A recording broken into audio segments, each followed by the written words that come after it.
Welcome back to another episode of the Consistency Engine podcast. Although I guess if you're listening to this already, you probably already know what the name of it is, right? Yeah, it's labeled on all of the different platforms. Yeah. You didn't just by happenstance come across this and oh, what's this? Let me listen to it. I listen to a lot of different podcasts, and some of them say their name at the beginning, and then there's other ones where they just jump right into the talking. I don't know which is the best. Ask our audience. Yeah. Do you like to hear us announce who we are and what the name of our show is? We need to get some cool intro music and have this explosion of sounds and noises before we get started. We're finally over 10. I think the one that got posted most recently was number 11. So we're in the teens now, almost in podcasts. We're being consistent. Yeah. Well, and that's actually, I had somebody reach out to me and said that it's more podcasts uploaded than most people that start a podcast actually do. That's awesome. Yeah. Yeah, like I said, that's the name of our podcast. I'm Dane Patton, and I am Chase Collier. Yes. So we've got a fun topic that I think could. I mean, most of the topics that we talk about can relate to a lot of different things, but I kind of want to talk about it with business today. And the idea is that pain is inevitable, but suffering is optional. I mean, we could talk about the gym. With that, we could talk about our relationships. We could talk about. I'm sure we'll probably hit on all the different topics, but the goal is to stay somewhat tracked on business with it. But that this topic goes to so many different avenues in life. Yeah, and when I heard that quote, I was like, oh man, a lot of it comes back to me is with mindset. How I view things, especially being a veteran business owner that I've been in the game for a little while. I have employees, and there's constant challenges. There's constant struggles that happen. And just, when we first started, that stuff took a lot out of me. I wasn't really prepared for how many different issues that would come up, because I was just like, what, I'm really good at what I do, and I can solve those problems. But then when it started to get into financial issues and truck breakdowns and all the gambit of what happens when you're running a business, and all these twists and turns and the adaptation that I had to have and the pivoting and all that kind of stuff, I get to choose how I respond to that stuff. And I know that there's going to be pain almost every single day or every week or every month. There's something going on, and I get to choose if I'm going to sit there and wallow in it and suffer, or if I'm going to get back up and keep moving forward. Put on your big boy pants and just keep going. A lot of the things and challenges that come up relate back to three different things. It's either going to cost you time, it's going to cost you money, or energy. But kind of between those three things, the one that is never discussed when challenges come up is that mental component of it. Because to me, energy is swinging a hammer. Energy is putting work into something. And you can put energy into something without having the mental strain on it. And I think that's the biggest point that we're trying to hit on this is there are going to be problems and challenges and struggles that come up. But how much are you going to let it affect you personally? Is it something that you're going to get angry about and your whole team or organization is going to be like, hey, Chase is having a crappy day today, avoid him? And same when you go home, spouses, kids, friends, a lot of them can feel when something is off. And it's up to us to kind of figure out how to build that shield up. From kind of my personal experience is the first time something new happens, that challenge, that difficulty, whatever it is, that first time is always the worst for it, because you don't have the action plan, you don't have the battle plan figured out to know how to deal with it. And every time it happens after that, you should already have something in place to react to it, so it's easier to deal with going forward. But if you can't adapt for when it's going to happen again, you're always going to be stuck in that negative mindset of, what should I do? I'm angry, I'm upset, I'm sad, I'm overwhelmed. And all of those feelings are something we should feel and understand what they are. But we should also understand how to guard ourselves from having all those negative emotions. Well, yeah, I think we probably said it before, feelings don't care about facts and facts don't care about feelings. So when we're in business, we have a lot of feelings that come into play. I mean, I get huge amounts of fulfillment and joy running my business because we help people on a daily basis. And I see my guys out there doing good work and being proud of the things that they're doing. I get filled up with that kind of stuff. But then there's times where, just right now we're going through a training phase. We got some new people, and we got some people that are stepping up to some new positions, and I know that there's going to be some pain involved when you're doing that kind of stuff. Anytime that you hire somebody new, you're taking a risk, and you know that there's probably going to be some mistakes made. What is a mistake? I mean, it's a learning opportunity, and I'm willing to work through that with people, to let them make mistakes, let them learn some lessons. Because if one thing that I learned a while ago is, I needed to be more Yoda and less Superman. It's kind of a good analogy there, because Superman, he's just waiting for somebody to call for help, and then he swoops in and saves the day, takes care of everything himself, and he doesn't have any, he doesn't have a Robin, he doesn't have any sidekick to help him out. He's the one, and he's reliant on these people to break down and then need help. Yoda, on the other hand, completely different. Yoda's there. He has the wisdom. He knows everything. He could jump in and he could help, fight the Sith and do all this stuff. But he's there to train and help Luke, right? And teach Luke all of his ways so Luke can go ahead and do it. And I forget where, I think I read it in a book, probably heard it on I probably heard it about 7 or 8 times until it finally started to resonate with me. But understanding that's the way that I need to kind of lead my team and help them train. And like you were talking about, when you have a issue that shows up, that first time it's the worst, and then every time after that it gets easier. But I think a lot of times people don't build the systems, the SOPs, the processes to make that easier process. And it's like, well, when that problem happened, I know how to deal with it. I can go do it again myself. And then we just keep getting in this same pattern of, when there's a problem, I'm the one who solves it as the business owner, and really empowering your people to give them the knowledge and let them go and do it. Wise you are, says Yoda. And all of that is great points, and it makes a ton of sense. One of the things as business owners and entrepreneurs is being able to step back and not do everything yourself. And that is the example that you're trying to show for people. If you have staff, even if it's just yourself, if you just react to every problem that comes up and you don't put the systems in place and you don't learn from it, it's going to be the same thing. It's insanity. Same thing over and over again with no different outcome, because you are not putting in the work to change it.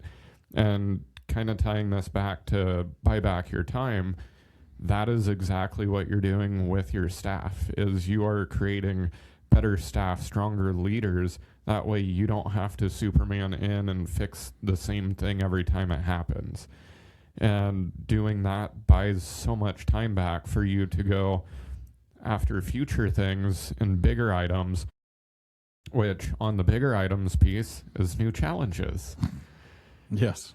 The funny reality about everything in business and in life is the kind of quote, choose your hard.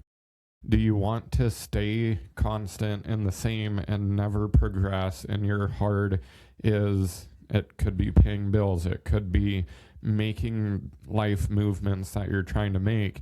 Where Dane and I as business owners, the hard we chose is constant challenges, constant problems, but they're evolving into different things. When I got into real estate, the problems that were there are so minute to the stuff that we face today or I face today. And getting into the hard money lending space and having our first foreclosure happen, to me, that's one of those things that rings the bell of, this is a very difficult thing. We don't know what to do. Hands up in the air. And we talked with attorneys. We went through the full process and we learned. So the next time that it's happened, and it's happened multiple times, not a ton, but each time after that, it's like, oh, yep, here's the process. Call the attorney. We'll figure it out. Instead of, oh my gosh, what do? We have no idea. And instead of panic, you have organized plans to figure out with it. And panic and chaos invoke so many different emotions.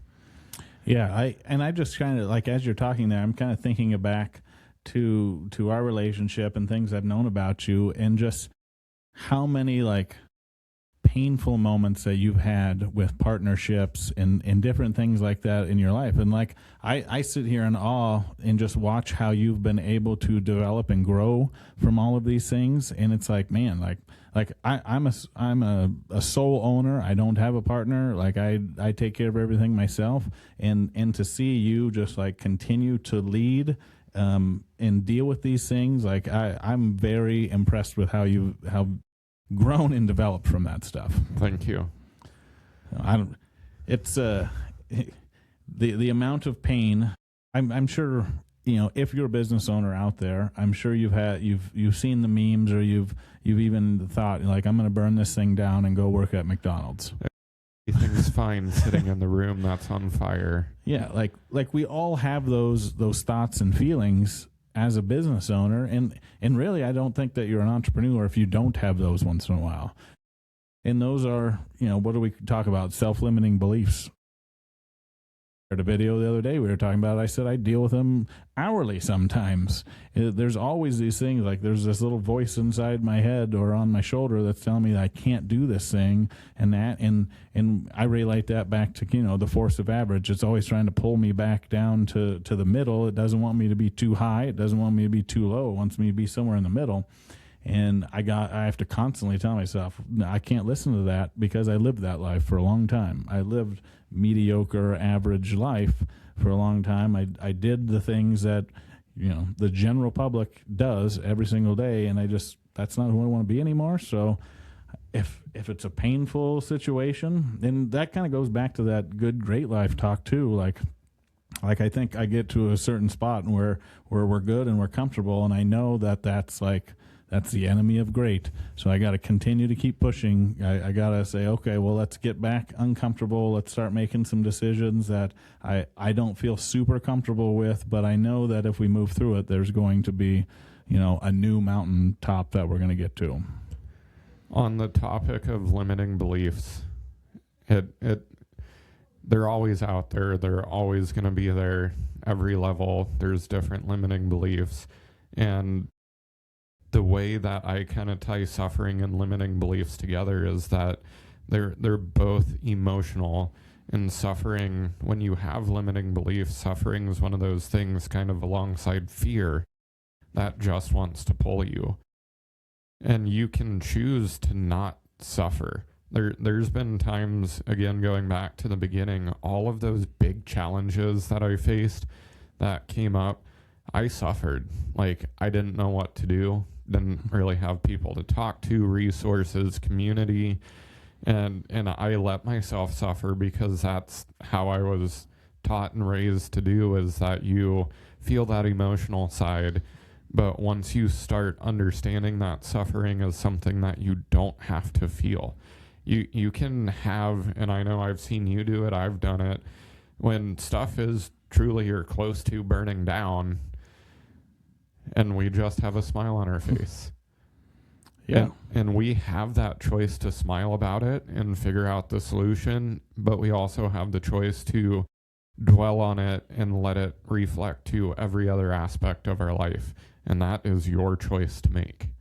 Yeah. And in coming to the realization that we have that choice, and we get to choose our hard, like you said before, and it's such a a mindset hack to come to this self-awareness that we can choose that, or like we can bring whatever kind of energy we want to see in this world. We can provide that.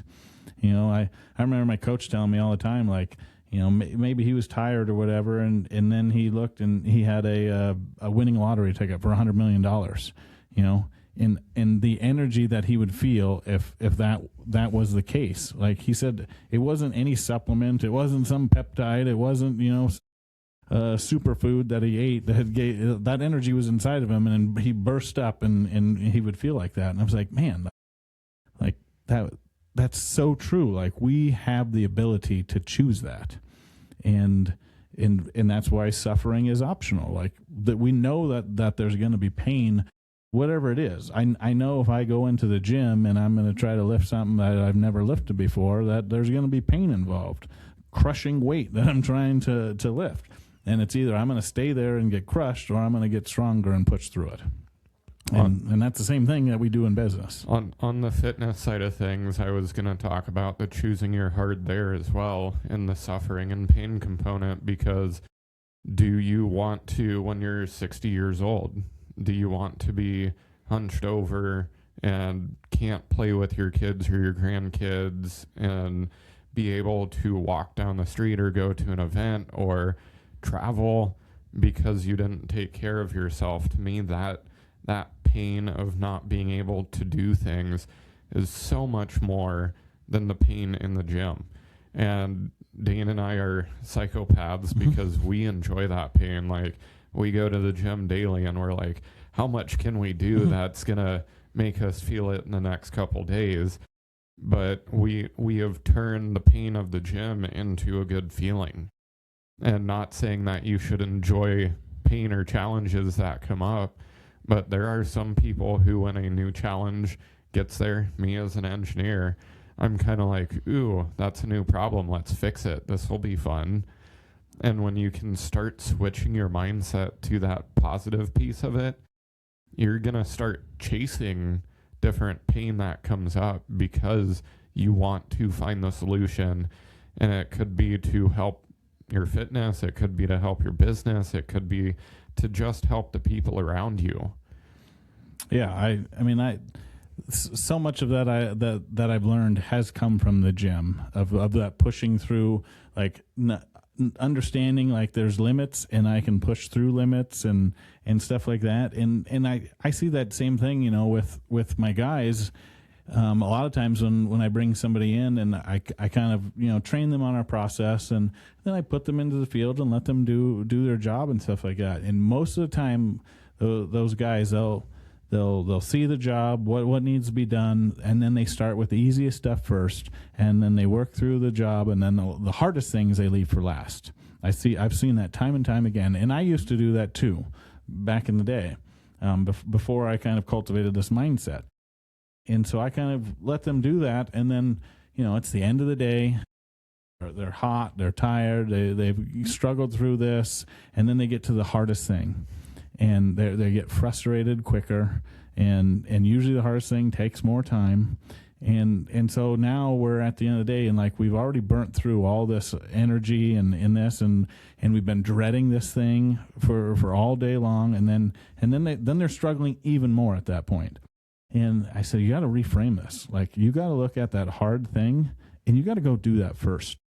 And that's been so crucial and helpful in my journey, is searching out the hard things and accomplishing them first. And because then once it's done, I know the rest of my day is going to be much easier.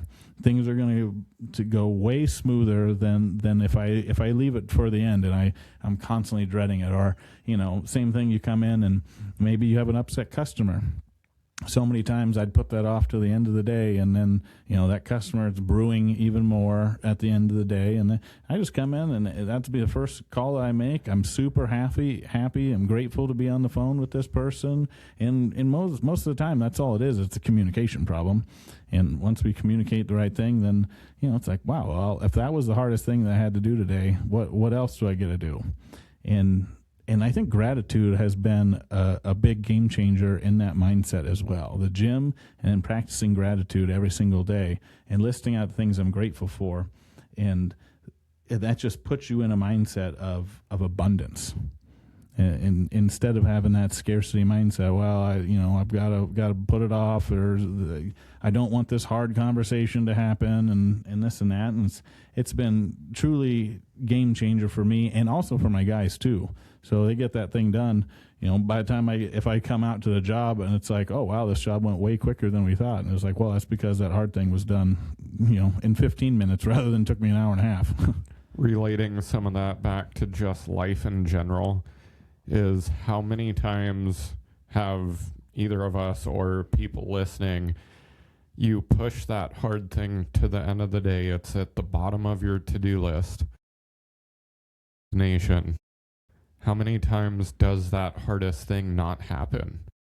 It could be a project that you had 2 months to do and you wait till the last week. It could be a career change. It could be starting a new business. And that task is on the bottom of the list because you're scared of it. You don't want to have the suffering that comes along with it. There's fear associated with it. How do you overcome that? You just do it. And the more you put it off, the harder it becomes, the easier it is to procrastinate. And when you put those hard things at the top of the list, they get done. Period. Yeah. That kind of reminds me about something, when you were talking about the project and stuff like that. It took me back to like school time, and then you're talking about 6-year-olds. And the crazy thing is I'm closer to 60 than I am to when I was in high school, which that's a little upsetting to think about. But but I do the same thing with my kids. Like when we were kids in school, you get home on a Friday and you have homework, and then we're going to put it off until Sunday night. And I tell my kids all the time, like, if you have homework, let's get that done on Friday night, because I don't want to be fighting or have arguments on Sunday night before you're going to bed to go to school the next day. Let's knock this out in 30 minutes after you get home from school. You're still in the school kind of mindset. We knock it out, then we don't have to think about it the rest of the weekend. And I was a kid that would put it off and procrastinate, and, the school projects, all that kind of stuff. Because that was the life I lived back then. But now I'm trying to teach them these things that I've learned, and doing the hard things first, and making sure that we can control the energy that we put into that stuff. One other thing, and this is kind of tangent but similar, I've heard multiple times from some people, is, do you have a problem or do you have an expense? As you grow in business, you grow in your career path, and you do get wealth, you start building money. Some of those things that were problems when you started are now just an expense. And there are things that we may have already learned the skill, we've put in time because we probably had to do it in the beginning. But when you get to a point that you do have some success, some of those problems that you used to fear or didn't know how to manage, you could hire somebody to help with. It just doesn't have to be on you. Yeah, no, that's a good thought, because I was in that space too, back when it was difficult for me to spend $50 on a new tool or something like that, because I just didn't have the money, didn't know where we were going to get it from, and had to sell another job to be able to pay for the next job's tools and that kind of stuff, and the same thing. But then as we've grown, as we continue to show up and do work, and then then you hire people, and then they get their own $50 magic pill is what I learned from Dan Martell's book. Yep. And it's like, okay, is this going to cost us less than $50? Well, then you can fix it. And as we've grown, I've been able to increase, add a couple more zeros to the different people on staff. If this is going to be something where it's going to cost us $500, is that a problem, or can you just make it go away and take care of it?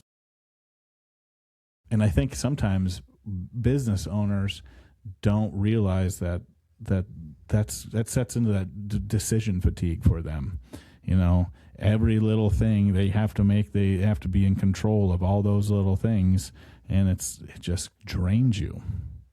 If you as the business owner, you're trying to buy back your time, and this is perfect example from me is the amount of time since I like to tinker, I like to play with my hands on anything around the house or in business, is if something happens and I can DIY, I can watch a YouTube video, I can fix it myself.